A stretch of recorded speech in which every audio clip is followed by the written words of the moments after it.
ओम शांति। मैं real gold आत्मा, स्वपरिवर्तक, स्वयं को मोल्ड करने वाली रियल गोल्ड हूँ। मुझसे पवित्रता, सुख, शांति की दिव्य किरणें फैल रही हैं। आज बाबा ने दो बातों के लिए विशेष समझाया। एक तो मुरली सदा जरूर पढ़नी है। बाबा कहते बच्चे मुरली में लापरवाह नहीं बनना है। कोई भी पॉइंट आपके लिए किसी भी मुरली में विशेष आ सकती है। बाबा कहते जो बच्चे मुरली के प्रति लापरवाह रहते हैं और सोचते हमने नहीं पढ़ी तो क्या हुआ, तो बाबा कहते हैं वह बच्चे देह अभिमान में रहते हैं। ये भी उनका देह अभिमान है। जब भगवान ने रोज मुरली सुनाई है तो मुरली रोज जरूर पढ़नी है। दूसरी बात बाबा ने आज समझाई कि बच्चे बहुत सूक्ष्म मंजिल है। बाप तुम्हारा मुख अपनी तरफ करते हैं, स्वर्ग की तरफ करते हैं, और माया तुम्हारा मुख थप्पड़ लगाकर नर्क की तरफ करती है। तो बाबा कहते तुम्हें पुरुषार्थ कर बाप की तरफ अपना मुख करना चाहिए, नहीं तो माया ऐसा वार करती है जो बाबा कहते बच्चे नर्क की तरफ अपना मुख कर लेते। फिर बाबा कहते एक स्वर्ग की तरफ जाने वाला, एक नर्क की तरफ। बाप स्वर्ग की तरफ, बच्चा नर्क की तरफ, तो फिर एक साथ रहने में परेशानी होती है। बाबा कहते हैं विकारियों के बीच में भी हंस बन करके रहना, यही बहुत बड़ी मंजिल है, बहुत बड़ी मेहनत है। तुम्हें यह मेहनत करनी है। फिर बाबा समझा रहे लास्ट में सभी मुक्ति धाम चले जाएंगे। बाबा कहते जिनकी सजाएं, जिनके विकर्म रहे होंगे, तो बाबा एक एक जन्म के विकर्मों का साक्षात्कार करा करके सजाएं देगा और फिर बहुत सजाएं खाकर तब वापस जाएंगे। 27/5/2025 के महावाक्य हैं। मीठे बच्चे, तुम्हारा मुख अभी स्वर्ग की तरफ है।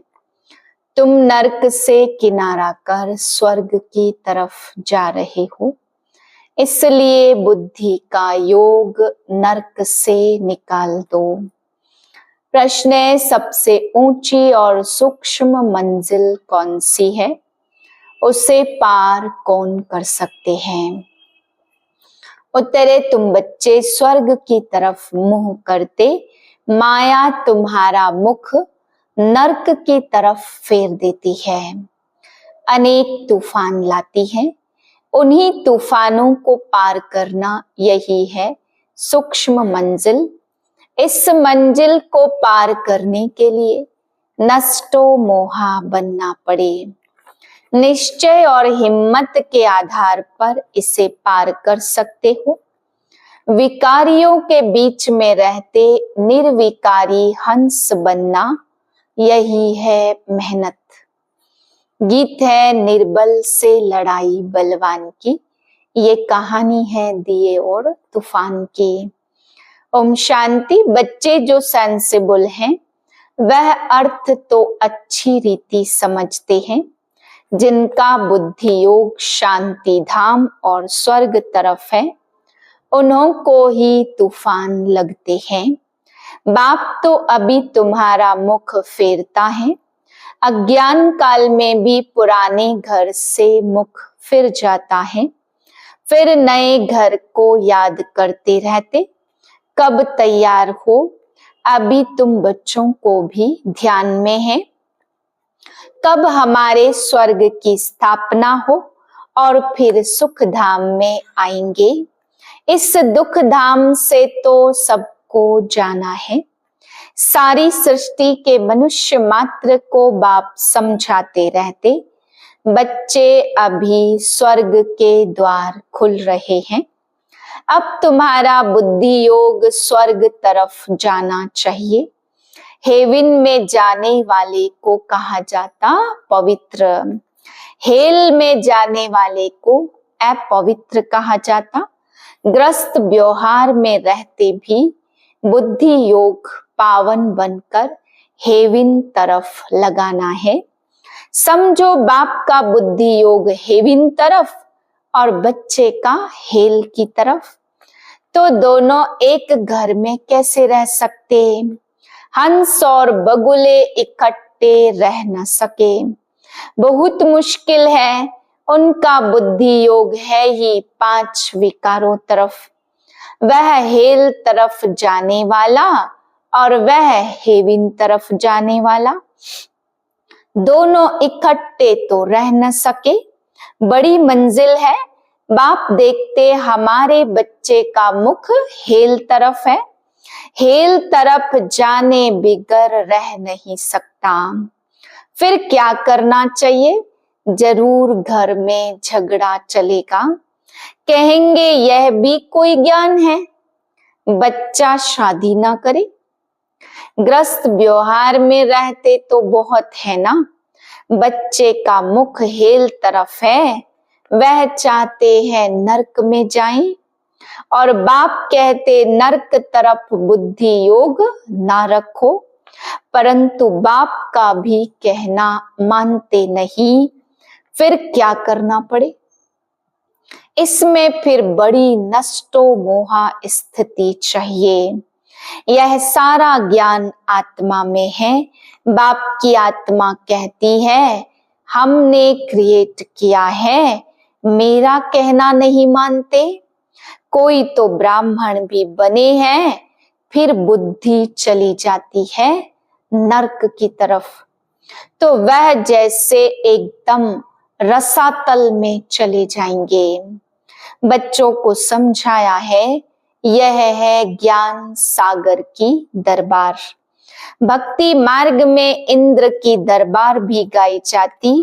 पुखराज परी, नीलम परी, सब्ज परी, माणिक परी, बहुत सारे नाम रखे हुए हैं, क्योंकि ज्ञान डांस करती है ना। किस्म किस्म की परियां हैं, वह भी पवित्र चाहिए।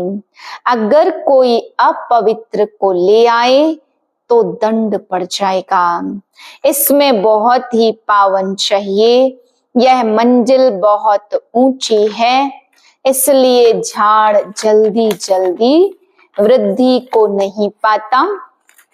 बाप जो ज्ञान देते हैं उसे कोई जानते नहीं। शास्त्रों में भी यह ज्ञान नहीं है, इसलिए थोड़ा निश्चय हुआ, फिर माया एक ही थप्पड़ से गिरा देती। तूफान है ना, छोटा सा दीवा, उनको तो तूफान एक ही थप्पड़ से गिरा देता। दूसरों को विकार में गिरते देख खुद भी गिर पड़ते हैं। इसमें तो बड़ी बुद्धि समझने की चाहिए। गाया हुआ है अबलाओं पर अत्याचार हुए। बाप समझाते बच्चे काम महाशत्रु है, इससे तो तुम्हें बहुत नफरत आनी चाहिए। बाबा बहुत नफरत दिलाते हैं। अभी आगे यह बात नहीं थी, हेल तो अभी है ना। द्रौपदी ने पुकारा, यह अभी की ही बात है। कितना अच्छी रीति समझाया जाता, फिर भी बुद्धि में बैठता नहीं है। यह गोले का चित्र बहुत अच्छा है, गेट वे टू हेवन। इस गोले के चित्र से बहुत अच्छी रीति समझ सकेंगे। सीढ़ी से भी इतना नहीं जितना इनसे समझेंगे। दिन प्रतिदिन करेक्शन भी होती जाती। बाप कहते आज तुमको बिल्कुल ही नया डायरेक्शन देता हूँ, पहले से थोड़े सब डायरेक्शन मिलते। यह कैसी दुनिया है, इसमें कितना दुख है, कितना बच्चों में मोह रहता है। बच्चा मर जाता तो एकदम दीवाने हो जाते। अथाह दुख है, ऐसे नहीं कि साहूकार हैं तो सुखी हैं। अनेक प्रकार की बीमारियां लगी रहती हैं, फिर हॉस्पिटल में पड़े रहते हैं। गरीब जनरल वार्ड में पड़े रहते, साहूकार को अलग स्पेशल रूम मिल जाता, परंतु दुख तो जैसा साहूकार को वैसा गरीब को होता है। सिर्फ उनको अच्छी जगह मिलती है, संभाल अच्छी होती है। अभी तुम बच्चे जानते हो, हमको बाप पढ़ा रहे हैं। बाप ने अनेक बार पढ़ाया, अपनी दिल से पूछना चाहिए, हम पढ़ते हैं व नहीं पढ़ते? कितनों को पढ़ाते हैं? अगर पढ़ाएंगे नहीं तो क्या पद मिलेगा? रोज रात को अपना चार्ट देखो, आज किसको दुख तो नहीं दिया। श्रीमत कहती है कोई को दुख ना दो और सबको रास्ता बताओ। जो हमारा भांति होगा उनको झट टच होगा। इसमें बर्तन चाहिए सोने का, जिसमें अमृत ठहरे।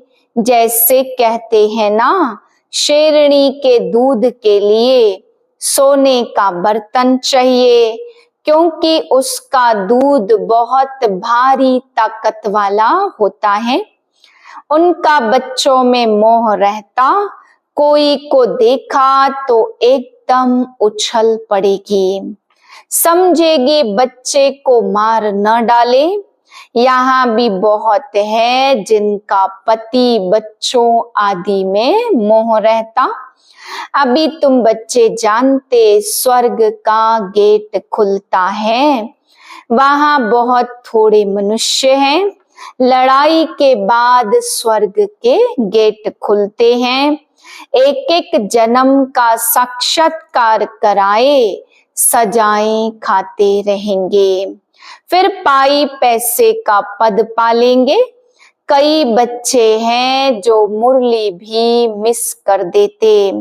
बहुत बच्चे मुरली में लापरवाह रहते हैं, समझते हैं हमने नहीं पढ़ी तो क्या हुआ, हम तो पार हो गए हैं, मुरली की परवाह नहीं करते।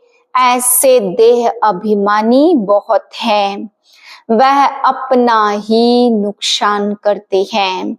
बाबा जानते हैं, इसलिए यहाँ जब आते तो पूछता हूँ, बहुत मुरलियां नहीं पढ़ी होंगी, पता नहीं उनमें कोई अच्छी पॉइंट हो। पॉइंट्स तो रोज निकलती, ऐसे भी बहुत सेंटर्स पर आते हैं, परंतु धारणा कुछ नहीं, ज्ञान कुछ नहीं। श्रीमत पर नहीं चलेंगे तो पद थोड़े मिलेगा। सत बाप सत टीचर की ग्लानि कराने से कभी ठौर पा न सके। जिस बाप से विश्व का राज्य मिलता, उनको याद कर नहीं सकते। तकदीर में नहीं तो फिर तदबीर क्या करेंगे।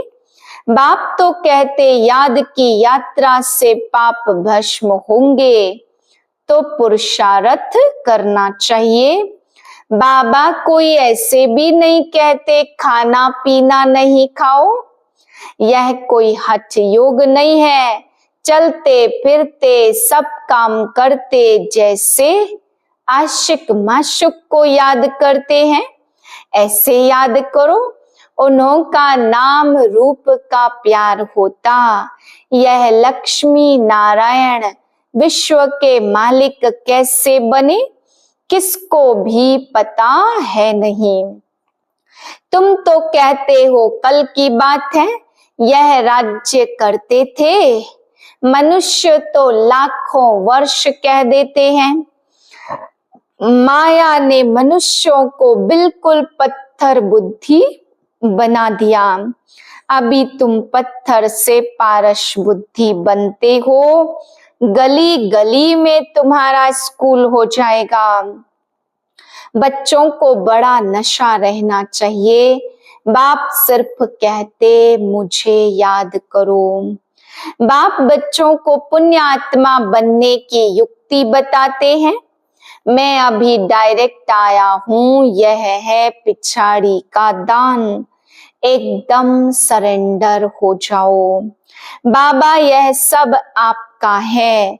सतयुग में दान पुण्य आदि की बात होती नहीं, यह कोई समझते नहीं। अगर स्वर्ग पधारा तो फिर उनको नरक में क्यों बुलाते हो?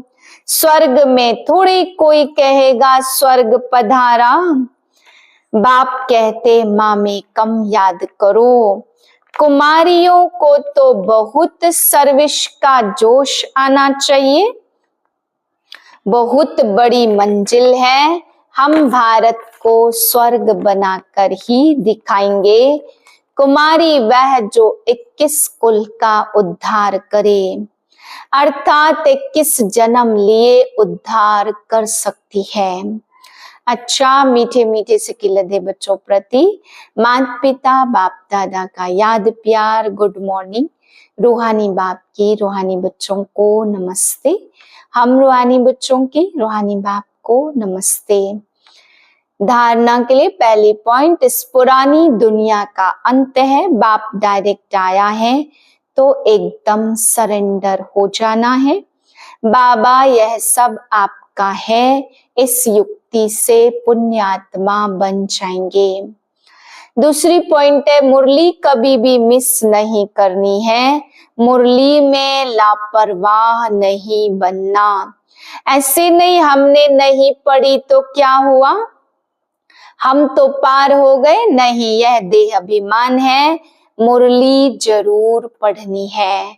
वरदान ने स्वयं को मोल्ड कर रियल गोल्ड बन हर कार्य में सफल होने वाले स्व परिवर्तक भाव, जो हर परिस्थिति में स्वयं को परिवर्तन कर स्व परिवर्तक बनते हैं, वह सदा सफल होते हैं। इसलिए स्वयं को बदलने का लक्ष्य रखो। दूसरा बदले तो मैं बदलूं नहीं, दूसरा बदले ना बदले मुझे बदलना है। हे अर्जुन मुझे बनना है। सदा परिवर्तन करने में पहले मैं, जो इसमें पहले मैं करता वही पहला नंबर हो जाता, क्योंकि स्वयं को मोल्ड करने वाला ही रियल गोल्ड है। रियल गोल्ड की ही वैल्यू है। स्लोगन है, अपने श्रेष्ठ जीवन के प्रत्यक्ष प्रमाण द्वारा बाप को प्रत्यक्ष करो। अव्यक्त इशारा है, बाप समान बनना है, बाप के समीप जाना है तो अपवित्रता अर्थात काम महाशत्रु स्वप्न में भी वार न करे। सदा भाई भाई की स्मृति सहज और स्वतः स्वरूप में हो। आत्मा के असली गुण और स्वरूप शक्ति स्वरूप स्थिति से नीचे नहीं आओ। ओम शांति।